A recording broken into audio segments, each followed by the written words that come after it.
조갑제TV 시청자 여러분 안녕하십니까? 저는 조갑제닷컴의 조사별입니다. 2022년 11월 3일 오후 6시를 가리키고 있습니다. 북한의 계속되는 도발에 대응해서 윤석열 정부는 지난 31일부터 실시하고 있는 한미연합 공중훈련, 비질런트 스톰 훈련 기간을 연장하기로 했습니다. 너무나 잘한 결정이죠. 북한 이들이 계속 도발을 하겠다고? 그러면 우리도 너희들이 가장 싫어하는 한미연합훈련을 계속 해야겠다. 자, 이런 메시지를 주는 것인데 너무나 결정을 잘했다라고 보여집니다. 자, 오늘 공군 이렇게 밝혔습니다. 공군작전사령부와 주한미 7공군사령부는 북한의 도발로 고조되고 있는 현 안보 위기 상황 하에 한미동맹의 굳건한 연합 방위 태세, 현시가 필요하다는 것에 공감했다라고 밝히면서 이 훈련을 연장하기로 했다라고 밝혔습니다. 자, 이번 비질런트 스톰이라는 명칭이 붙여진 이 한미연합 공중훈련에는 총 240여 대의 전투기가 참여를 하고 있습니다. 우리나라 공군은 F-35A 등등의 전투기와 공중급유기 등 총 140여 대가 훈련에 참여하고 있고, 미국 같은 경우에는 F-35B 등의 전투기, 스텔스기, 그리고 공중급유기, 정찰기, 전자전기 등 총 100여 대가 이 훈련에 참여하고 있습니다. 예를 들어서 미국이 보유한 F-35B 같은 경우에는 활주로가 필요 없는 수직 이착륙이 가능한 또 스텔스 기능을 장착한 이런 전투기입니다. 그래서 북한으로서는 굉장히 위협적이죠. 왜냐하면 나 이제 평양에 들어간다. 그치만 너희는 우리를 알아보지 못할 거야. 이런 능력을 가진 전투기니까 굉장히 위협적이죠. 자, 어찌되었든 북한이 가장 싫어하는 이 한미연합훈련을 우리는 계속해 나가겠다. 너희가 도발을 계속하고 있으니까. 자, 이런 식의 대응을 하는 것인데, 자, 어제 대응 사격을 했죠. 어제 NLL 이남으로 미사일 한 발이 분단 이후에 처음으로 떨어졌습니다. 물론 공해상이긴 했지만 속초에서 57km 동쪽으로 떨어진 지점이고 울릉도에서 서북방으로 162km 떨어진 지점이었습니다. 자, 그래서 이에 대응해서 전투기를 띄워서 우리도 똑같이 세 발을 그 NLL 북쪽 공해상으로 떨어뜨리는 이런 대응 사격을 했는데, 자, 이 조치에 이어서 오늘 한미연합훈련까지 연장하기로 했으니까 아주 상당한 강경한 입장을 우리도 보여주고 있는 것 같습니다. 자, 윤석열 정부가 앞으로 쓸 수 있는 카드는 몇 가지 더 있죠. 자, 예를 들어서 9.19 군사 합의를 파기할 수 있습니다. 자, 이 문재인 정부가 체결한 그야말로 자해적인 이 9.19 남북 군사 합의는 이건 북한만 좋아할 짓이죠. 우리나라, 그러니까 북한이 두려워하는 게 우리나라 공군과 해군력인데 압도적인 우위를 우리가 가지고 있습니다. 그러니까 이 군사 합의는 우리가 보유한 공군과 이 해군의 이 능력을 묶어놓는 것이죠. 그래서 그 휴전선 근처에 정찰기를 지금 못 띄우고 있지 않습니까? 그렇기 때문에 이런 군사 합의를 진즉에 위반한 것은 너희 아니냐. 그래서 이 합의 우리 파기하겠다. 이 파기하고 우리 정찰기 다 띄우겠다. 이런 카드를 또 쓸 수 있죠. 또 남북 그 군사 합의를 파기하게 되면 김정은이 가장 싫어하는 것, 바로 대북 확성기를 틀 수 있습니다. 이 대북 확성기에 굉장히 예민해하죠. 김정은 가장 싫어합니다. 그래서 이런 카드가 아직 남아있기 때문에 아주 이런 단호한 이런 태세를 견지해 나가는 건 매우 중요한 것 같습니다. 자, 오늘 북한은 어제도 여기저기 마구 쏘아댔는데 오늘도 아주 이른 아침부터 ICBM까지 쐈습니다. 장거리 탄도미사일 ICBM 화성 17형을 쐈는데 지금 실패한 것으로 보이죠. 정상 비행에 실패한 것으로 보이는데, 자, 지난 3월에 이어서 두 번째 실패입니다. 지금 화성 17, 그러니까 성공한 게 화성 12형이고 화성 17형은 지금 벌써 두 번째 실패인데, 자, 1920km가 고도입니다. 그리고 비행거리가 760km였고 속도가 마하 15였는데 그때 일본 열도를 그 위로 지나갔던 화성 12 같은 경우에는 최고 고도가 거의 6,000km에 달했었죠.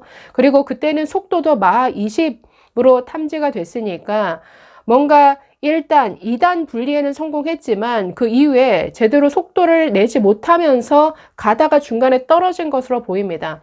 자, 그래서 북한이 앞으로 또 어떻게 나올 것이냐, 당장 두 가지를 예상해 볼 수 있는데, 두 번째로 오늘 실패한 ICBM을 한 번 더 쏘는 것이죠. 그리고 두 번째는 모두가 예상하고 있는 7차 핵실험을 하느냐, 이 두 가지를 예상해 볼 수 있습니다.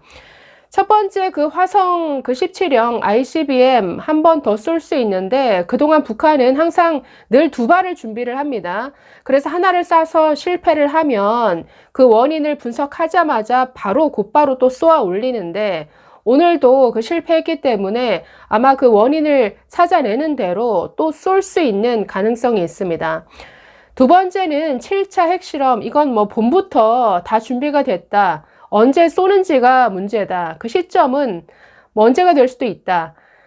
모두가 예상하고 있는데 계속 늦어져 왔죠. 그래서 그 시진핑의 대관식이 끝나는 대로 미국의 중간선거가 있는 11월 8일 이전에 쏠 것이다. 자, 그런데 며칠 남지 않았죠. 오늘 벌써 3일이죠. 그러면 8일을 제외하고 4, 5, 6, 7, 이 4일 중에 하루 날을 잡아서 7차 핵실험을 하겠다 예상을 할 수 있는데, 만약에 이날 하지 않게 되면 미국 중간선거를 보고서 핵실험을 하게 되는 이런 스케줄일 텐데, 그렇게 되면 좀 뭔가 이상하다라고 생각을 해볼 수 있죠.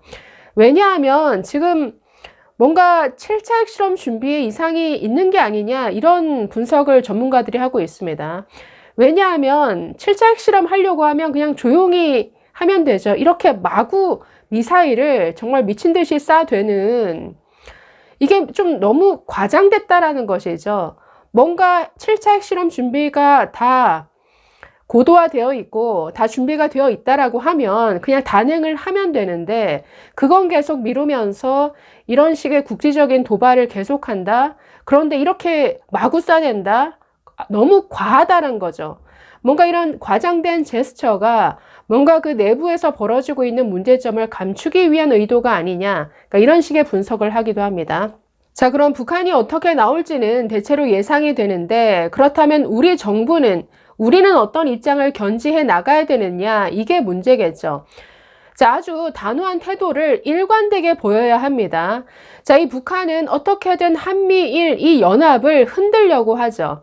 그리고 여기에 이 남한 내에서 동조하는 세력이 있습니다. 이거 절대로 용납하면 안 된다라는 거죠.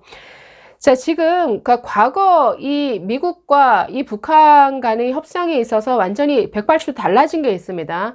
과거에는 미국이 조건을 제시하고 그 북한이 이걸 받아들이느냐. 그런데 지금은 거꾸로 북한이 조건을 제시하죠.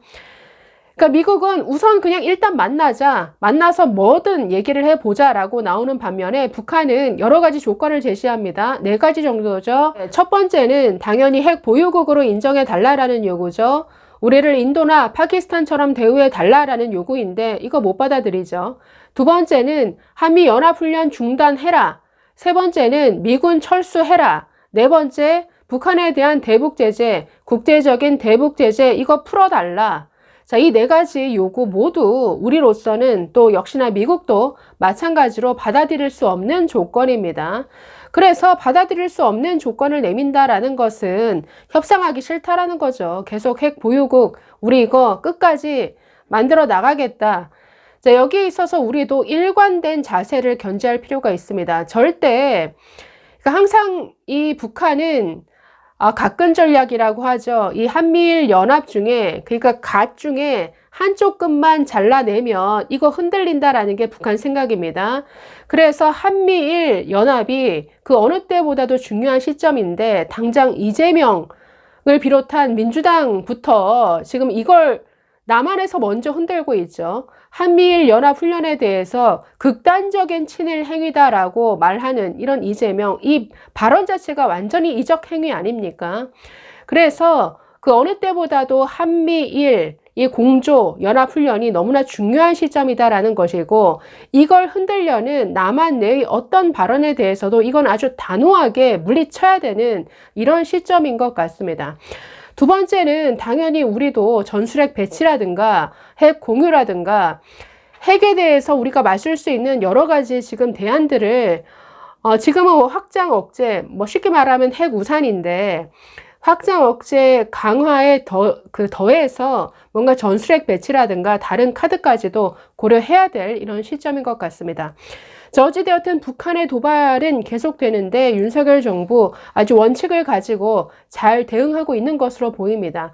지금 비질런트 스톰이 원래는 5일간의 일정이었습니다. 내일이면 끝나는 이 훈련이 연장되어서 언제까지 이어질지 모르겠지만 아주 북한이 도발한다면 우리도 너희 도발에 방어하기 위한 이런 한미 연합훈련 우리도 계속 할 거다. 이런 강경한 메시지를 주는 것 너무나 잘한 결정인 것 같습니다. 감사합니다.